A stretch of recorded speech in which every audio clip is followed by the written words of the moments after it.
স্বাধীনতার ৭৯ বছর পেরিয়ে ভারত আজ এগিয়ে চলেছে এক নতুন সময়ের দিকে। অর্জনের পাশাপাশি সামনে রয়েছে নতুন দায়িত্ব, নতুন প্রত্যাশা এবং নতুন কিছু প্রশ্ন। স্বাধীনতা দিবস উপলক্ষে দেশ, গণতন্ত্র, মানুষ এবং দায়িত্বশীল সাংবাদিকতার ভূমিকা নিয়ে এশিয়ান টাইমস নেটওয়ার্কের বিশেষ ভাবনা। স্বাধীনতা শুধু একটি দিন নয়, স্বাধীনতা একটি দায়িত্ব। ৭৯ বছর আগে ভারত অর্জন করেছিল রাজনৈতিক স্বাধীনতা।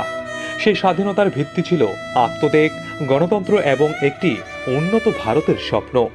আজ এত বছর পর দাঁড়িয়ে আমাদের সামনে প্রশ্ন, আগামী প্রজন্মের জন্য আমরা কেমন ভারত রেখে যেতে চাই?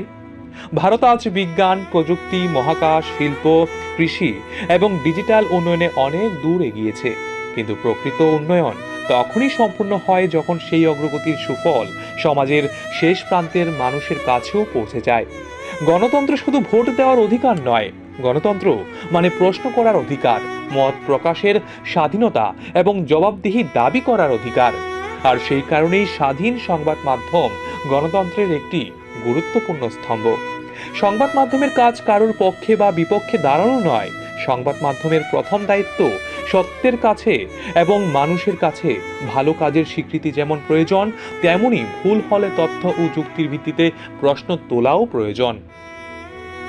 আজকের ডিজিটাল যুগের একটি খবর কয়েক সেকেন্ডে লক্ষ লক্ষ মানুষের কাছে পৌঁছে যায়। তাই দ্রুত খবরের পাশাপাশি সঠিক খবর আরও বেশি গুরুত্বপূর্ণ। গুজবের বদলে যাচাই করা তথ্য, উত্তেজনার বদলে যুক্তি এবং বিভাজনের বদলে সংলাপ। দায়িত্বশীল সাংবাদিকতার ভিত্তি হওয়া উচিত এটাই। এশিয়ান টাইমস নেটওয়ার্কের পথ চলার মূল ভাবনাও তাই। মানুষের কথা সামনে আনা, সত্যকে গুরুত্ব দেওয়া এবং সমাজের ইতিবাচক পরিবর্তনের অংশ হয়ে ওঠা। ত্রিপুরার মাটি থেকে দেশের বৃহত্তর পরিসরে পৌঁছে যাওয়ার এই যাত্রার লক্ষ্য একটাই, সংবাদ শুধু পৌঁছাবে না, বিশ্বাসও তৈরি করবে। স্বাধীনতার এই দিনে তাই সংকল্প হোক, দেশকে শুধু ভালোবাসবো না, নিজের দায়িত্বও পালন করব। আরও শক্তিশালী, আরও মানবিক এবং আরও ন্যায়ভিত্তিক ভারত, এই হোক স্বাধীনতার অঙ্গীকার।